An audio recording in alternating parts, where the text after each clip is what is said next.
Morning, everyone. Good to see you today. And if you don't know me, my name's Matt. I'm the vicar here at St. John's. Although, in an effort to be all-inclusive this morning, I've been practicing some Cantonese, okay? So bear with me on this, but I'm going to try this. So, Daiga ho no hi mat. Hey, thumbs up. All right. Come on. Hogo hinyin sikne day. Oh. Negam yat ho zing sam. No, okay. That was underwhelming with that. Yao mo mantai. Hey, there we go. There you go. Google Translate when you get home for that one. All right. I hope that was more or less correct, not too offensive, because I know the inflection can make a difference with Cantonese. But I want to talk this morning, that's our way into talking about communication today. And in particular, how we might communicate well, with how we might share the good news of God's love with those we live alongside. So if you've been with us in recent weeks or you've caught up online at all, we've been doing a Sunday series of late called Life Assurance, which has involved exploring the ways that we might know God's assurance, as we've just been singing, through the ups and downs of life. But as well as being assurance for us on a sort of personal level, it's also, I think, about us being able to bring or offer that same assurance to others. And so I guess a question for us today might be this: how might we assure others of God's love for them? Or in other words, how might we best share this good news with our friends and our neighbours? Now, I'm fully aware that when we talk about sharing the good news of Jesus, we might say sharing the gospel with people. It can almost immediately make us feel pretty uneasy and under pressure, perhaps. I mean, it's associated with the word evangelism, which, while it's a great word in its own right and simply means sharing the good news, it can conjure up images of maybe well-intentioned, but often sadly pretty cheesy people who try and shoehorn Jesus into conversations as their way of trying to convert people, perhaps. And it never normally goes down too well. By way of illustration of perhaps how not to do it, here's a sketch from the classic comedy series The Far Show, in which two Christian policemen attempt to do some evangelism at work. Excuse me, can you help me? I've just come from the park. Someone just came out and took off with my dog. Right, yes, hold on a minute, madam. George, there's a lady here who says she's looking for eternal salvation in the Lord. You got a top bit, son. I didn't say that. I said someone came up and took off with my dog. Right, scratch that, George. She's changed her mind. Dog, you say, madam. Right, what's its name? It's a she. She is called Jess. Jess. Right, so that's J-E-S-U-S. No, she's called Jess and you've just written Jesus. So I have. Still, it's a lovely word, isn't it? Jesus. Jesus. He died for all our sins, you know, madam. Oh, right, sorry, madam. So you say you were in the park when you lost little Jessie? Right. Would that be the park by the church, madam? No, the one by the lake. Yeah, but you can see the Church of Our Lady from there, though, can't you, madam? Can you? In that case, madam, would you have been able to hear the faithful singing from there? Something like this. Kumbaya, my lord, kumbaya, kumbaya. Would you have been able to hear anything like that, madam? I suppose so. And if you had heard it, how loudly would they have been singing? Would it have been sort of kumbaya, my lord, kumbaya? Or more sort of, oh, Lord, kumbaya? All right.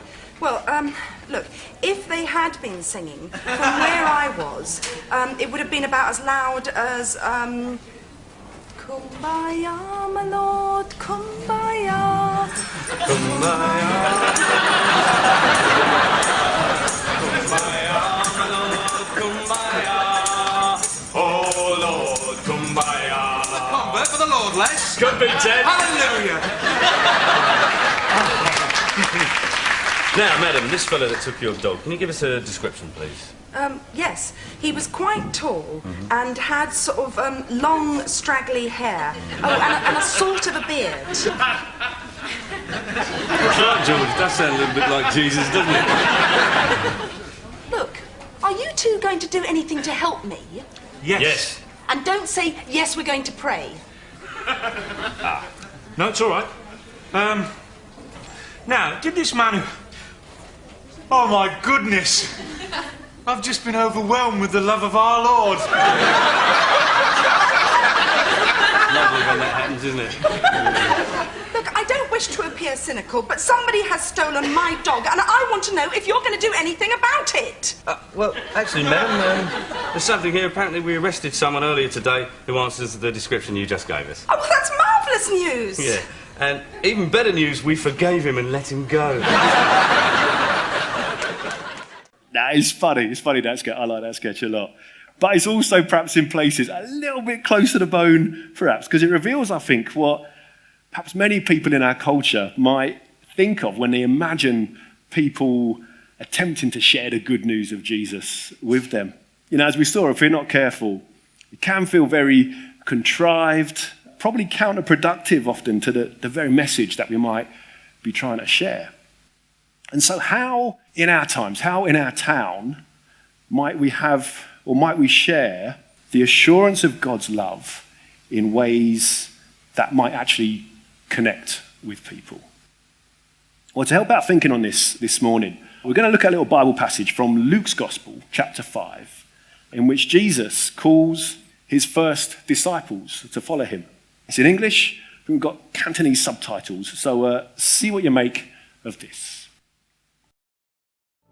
One day, as Jesus was standing by the lake of Gennesaret, the people were crowding around him and listening to the word of God.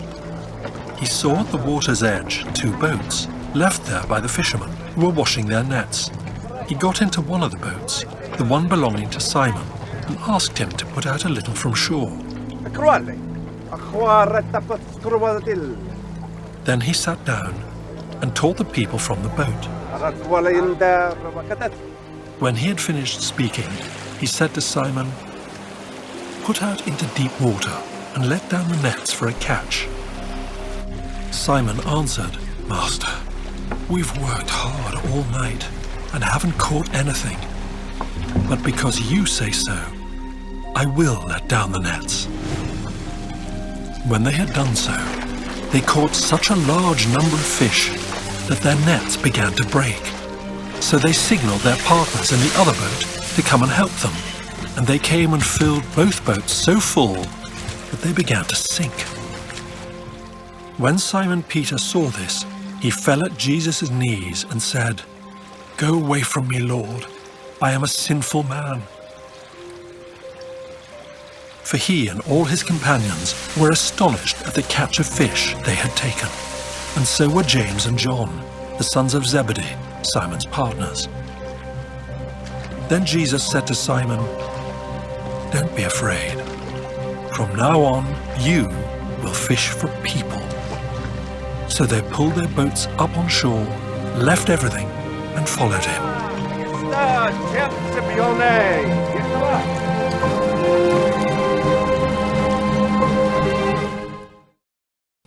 Now, it's a story from a time in Jesus' life when he was just beginning to gather his disciples by calling them to follow him. A number of these first followers of Jesus, though, as we saw, were fishermen, guys like Simon Peter, Andrew, James and John, blokes who made their living by fishing on the Sea of Galilee. And yet, far from being strangers, it's likely, it seems, that Jesus knew these guys already. You see, although Jesus himself grew up in Nazareth, down the bottom left of that map there, the adult Jesus, we know, had settled in a place called Capernaum, which is up on the north shore of the Sea of Galilee, fishing town on the edge of the shore there. But we also know from the Gospels that Simon Peter, Andrew, James and John were from the town of Bethsaida, which is just a couple of miles along the coast from Capernaum. And since we're not talking big towns here, maybe 200-300 people in each, figures, I think, that these fishermen knew Jesus, as they'd probably seen him around the lake. Maybe they already counted him as a friend. Indeed, that friendship seems to be there because we're told that when he's teaching on the seashore with crowds gathering around him, Jesus decides to get into one of the boats, one owned by Simon Peter, in order to give himself more space to be heard. There's a familiarity. You don't just take someone's boat, it seems, if you don't know who they are. Jesus doesn't ask. He just gets into the boat, suggesting there's already this closeness between Jesus and Simon Peter. And I think that's a good first principle for us, maybe, in terms of how we might share something of our faith and the assurance we have in God's goodness to us. So yes, there may be times when chatting about faith stuff happens with strangers, with people we don't know. But it seems to me, maybe 9 times out of 10, I'd say the best context for sharing with others about the difference that God's love makes in our lives is in genuine, ongoing friendship. I mean, I'm assuming that since you're here this morning, there's at least some kind of openness, some kind of willingness perhaps to consider things of faith, things of God. But I also imagine that for most of us, that faith, at whatever level we're at, it's been nurtured or prompted by a friend or a family member telling us about church or about God and a difference that their faith makes to them. Yes, there may be exceptions among us. A stranger might have meant you've come here this morning. But for the most part, it'll be friends or family who have introduced us to the idea, at least, of God's goodness and love. And that's important, I think, because I'd say, well, the good news for us and the most natural way to share it is in the context of friendship. You see, if our friendships are genuine, where we talk about what makes each other tick, what matters to us, our struggles, our joys, and so on. And we talk about our spirituality, perhaps, how we connect, how we understand God. Well, sooner or later, in our conversations, it's going to come out as part of our natural, normal talk. It's going to be not shoehorned in like it was in that sketch. It's just going to flow out of our everyday conversation with our friends. But it's worth saying as well, I think, that it's the friendship is the foundation on which our faith can be shared and not the other way round. What do I mean by that? Well, I think it's simple. I think there's a principle here. We don't make friends with people simply because we want them to know Jesus. That doesn't make someone a friend. That makes them a project. Now, even Jesus, it seems he knew Simon Peter, Andrew, James, and John as friends first, and it was in that setting that questions of faith and the life assurance that God brings could emerge. I'd suggest we do well to follow that example. Friendship first, and then the faith stuff will naturally follow. What else? So if we go back to the story, we're told that after he'd finished speaking from his boat, Jesus then says to Simon Peter, "Put out into deep water and let down your nets for a catch." And then Simon Peter's reply, again, indicates a familiarity between them, because he says this, he says, "Master," interesting expression. So there's a respect here, it seems, as well as friendship. He says, "We've worked hard all night and haven't caught anything, but because you say so, because I know you, perhaps, because we're friends, I will let down the nets for a catch."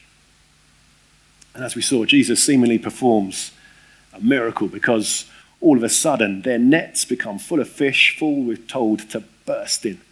It's a miracle which understandably freaks these fishermen friends of Jesus out a bit.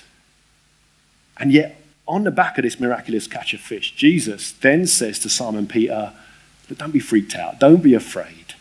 From now on, you will catch people."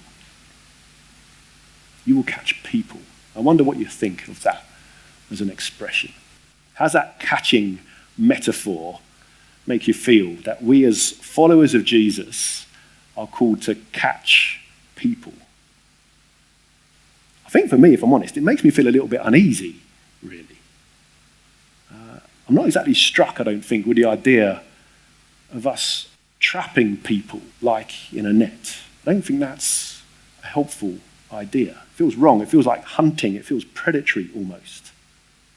And yet, is that what Jesus meant? Is that what he's talking about when he says we're going to catch people? Well, I don't think so. Because the relief is that when we see how Jesus himself goes about sharing his good news with people, we don't see him trying to trap or snare people at all. In fact, the only people we see trying to trap anyone else in the Gospels are those who oppose Jesus. So they're often described as asking Jesus certain questions in order to trap him. So entrapment, catching people in that sense, I don't think that's what Jesus kind of meant. Rather, if we look at the person of Jesus, what he models time and again is this principle of living a life, of sharing stories, of demonstrating compassion in such a way that it draws people to him. Jesus is compelling. More often than not, people seek Jesus out rather than the other way around. He doesn't need, it seems, to go hunting for them. No, because as a result of his life, his light, his love, people are drawn to him. He has that sort of magnetic quality. And that, I would suggest, is perhaps the model of engagement which Jesus has in mind for Simon Peter and also for us to follow. That as God helps us by his Spirit to model and demonstrate the love of Jesus in practice, so there's something so compelling in that way of life that it will draw people to God through us. Now, what kind of life, what kind of love might be particularly compelling to others? Well, I think what often draws me to people, what I admire most, is if I see in them a sense of authenticity and honest humility. For example, I was lucky enough on Friday night, just gone, to get a free ticket to see James Taylor in concert in Birmingham. If you know his music, you'll know he's one of the greatest singer-songwriters of all time. Sold 100 million records, I think. And while he's now well into his 70s, he's still got it. And it was a cracking concert, it really was.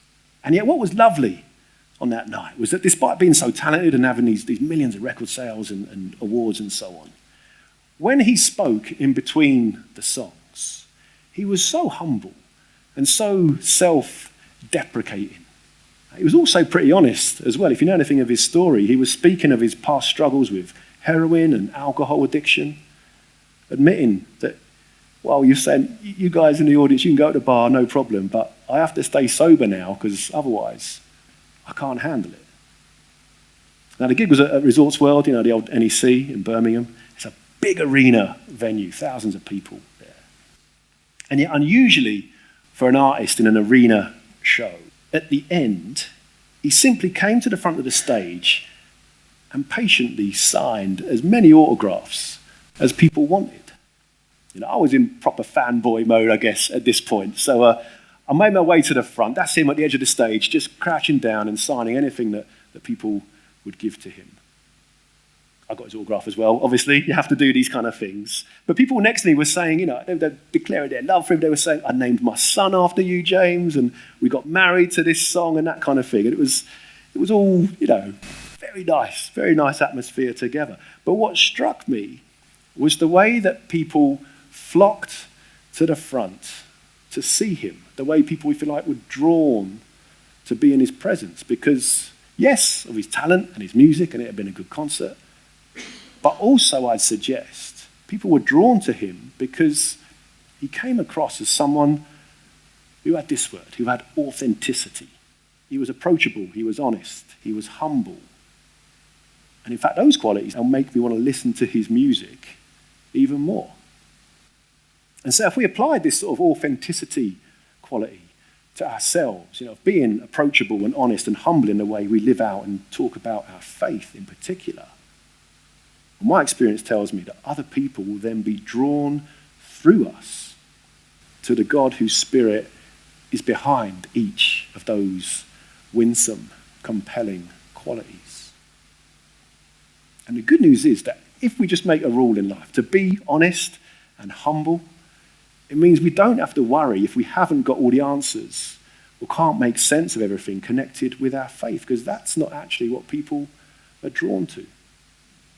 Rather, as was demonstrated in that James Taylor concert, I'd say they're drawn to us living life in a way which acknowledges its complexity, that is honest about our struggles, but which also celebrates our joys.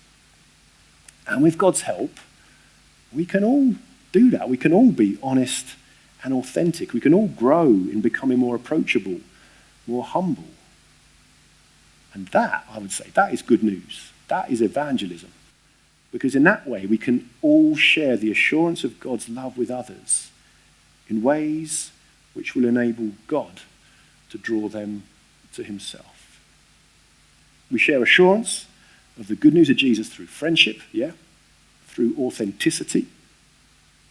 One last thought for today is that we also share the good news of God's love through generosity. Now, what might that look like? Well, again, another little story from this week. This week on Tuesday, Wednesday, and Thursday morning, I've been taking assemblies for years 7, 8, and 9 at Chase Terrace Academy, our big local high school. Now, getting up in front of 250 odd teenagers at a time, it's not my idea of a good morning, I tell you. It's not an easy start to the day. Adrenaline at 8:30 is not my friend. And especially when my daughter Heidi, she's in year 7 at Chase Terrace, and she was absolutely petrified that Dad's going to come in and embarrass her. So it was a fine tightrope to walk on that one. Bit of a tricky setting overall. And yet, what's also worth knowing is that I've been here 11 years now as curate and vicar. And this week was the first time I've been invited into the school to speak or to share anything. So it got me thinking, what prompted this invite after so long? Well, I don't know if you remember, but back in the early part of last year, early 2021, we got involved with this Laptops for Schools initiative where kids needed devices for home learning during lockdown. And through your generosity, through the generosity of our community, we were able to donate around 100 laptops and tablets to our local schools to distribute, including a load of devices. And we had some funds come in, so we gave £1,000 in cash to Chase Terrace Academy as well. And at the same time, though, as that laptop initiative, in chatting to the teachers at Chase Terrace, I found out they were also running their own in-house food bank for local families in need. And so because, again, if you recall, early last year, we as a church, and Burntwood Be a Friend, we were receiving a huge amount of free food from Morrison's to distribute to those in need. They were so generous, Morrison's. And so I was able, on our behalf, to take boxes of food on various occasions to Chase Terrace Academy as our contribution to their in-house food bank. And so at the time, I remember I swapped numbers with the teacher who was in charge of that. Fast forward some 18 months then from that point, and she rang me up a couple of weeks ago saying, "Hi Matt, could you come and talk about a traditional harvest festival, please, in 3 assemblies, because we've got to cover it as part of our year's programme." And my heart sank, to be honest, because I don't like being invited to assemblies because they freak me out and they're scary. But there's also this idea of talking about a traditional harvest festival. It sounded very boring to me, very boring indeed. So I said, no, I'm not going to come and speak about ploughing the fields and scattering and all that. However, I will happily, I said through gritted teeth, come and talk about food and the cost of living and how we might help those in need. And the teacher was fine with that. So this week I ended up doing some sort of interactive cost of living assemblies with free food prizes for each group, but finished by saying that they could give to their school food bank or indeed receive from it if they or their families were in need. And despite my nerves and my daughter's justifiable wariness, they seemed to go okay because free food's always a winner, it seems, with teenagers. Now, why am I sharing this little story? Well, 2 reasons, really. Firstly, it seems to me the only reason I was invited in to speak to 750 kids this week in Chase Terrace Academy was because we as a church, you and I, had previously demonstrated a generous commitment to them as a school and to our community. I know that a school puts a lot of trust in outsiders who they allow to come in and speak. So it's both humbling and encouraging, I think, that through what we do, they were keen this time to hear 18 months later what we might have to say. And in my experience, that's how sharing God's good news works. Our actions speak louder than our words. And indeed, it's often only through our actions that we earn not the right, but the invitation to speak. But that in itself is good news, because whilst we may not all have the gift of the gab and be able to put answers to things, we have all got the gift of being able to serve and to share, to give and be generous. That's what we're going to be celebrating about Sue's life tomorrow, her willingness to serve and be generous with her time, her energy, her care. And as we've seen with Sue, as we've seen amongst each other, that practical help is an essential way, I'd say, in which God uses each of us to share the good news of his love, to share the assurance of God's provision. So that's the first way, I'd say, in which living generously enables us to share the good news. But the second reason I'm mentioning these assemblies is that having been invited in for the first time, whilst I did say from the front that I was the vicar from St. John's, Heidi told me not to mention my surname, so it wasn't associated with me, but I said I'm Matt from St. John's, and I said that part of my job, part of our job as a church is helping people who are in need and who might be struggling. I intentionally, deliberately, didn't mention God once. Now you might say, call yourself a vicar? What are you playing at? What a waste of an opportunity, you might think. And I guess in some ways, you could be right on that. I could have got it wrong. But whilst I'm anything but ashamed of Jesus, and I hope you know that from over the years, my gut feeling this week was that since this was the first time that many of these kids had ever met me, I wanted to start not with where I'm at with faith, but with where they're at. And I guess my hope was that in meeting these young people where they're at, on terms they could hopefully understand about the everyday cost of living and the need for generosity. But my hope is that that might foster a longer-term relationship with the school where, in time, I can maybe share in words as well as in actions why we and I do what we do. So even if I'm never invited back, I've encouraged them to live generously for the time being, and that'll do for me, perhaps. But my hope and my prayer is that in time we might be able to help them join up the dots to the God who is behind that generosity, the God who we trust will be drawing them to himself. And so I put all this together alongside the opportunities I have and the collective opportunities that we have as a church. I appreciate for each of us that we'll all have different opportunities as individuals to live generously in the way God allows, in the way we can serve others, generous perhaps with our time, our attention, generous perhaps with our opinions and how we speak of each other, generous perhaps with our money.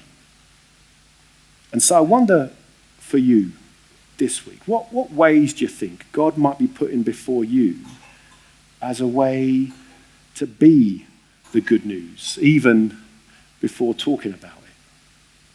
Could be in home life, could be at work, when you're in social settings, could be when you're in a supermarket queue or wherever. Have a think as you go through this week with God about what that generous living might look like for you this week. And then if we tap that generosity onto those other two ideas that we considered. So there's this idea, as we said, of friendships. Friendships in which we're able to share the good news of Jesus. And if so, have a think, which friendships could you offer to God this week as ones in which there might be opportunities for the conversation to turn, to share something about God's love? Who comes to mind? Who's sort of open perhaps to having that kind of conversation? And then there's this idea about us being authentic and honest and approachable and humble, so that God can use us to draw people to himself through the way we are. And again, I wonder, as we go through this week, which aspects of your life, what situations are you facing where your honesty about your joys or your struggles might just enable God to give reassurance to someone else through you? So, 3 things maybe to keep hold of as we share the good news. The importance of friendship, the importance of authenticity, the importance of generosity. 3 ways through which the good news of Jesus and the assurance of God's love can be shared. And my hope, I guess, is that we might pray this week for different opportunities in our own way to be the bringers of God's good news this week.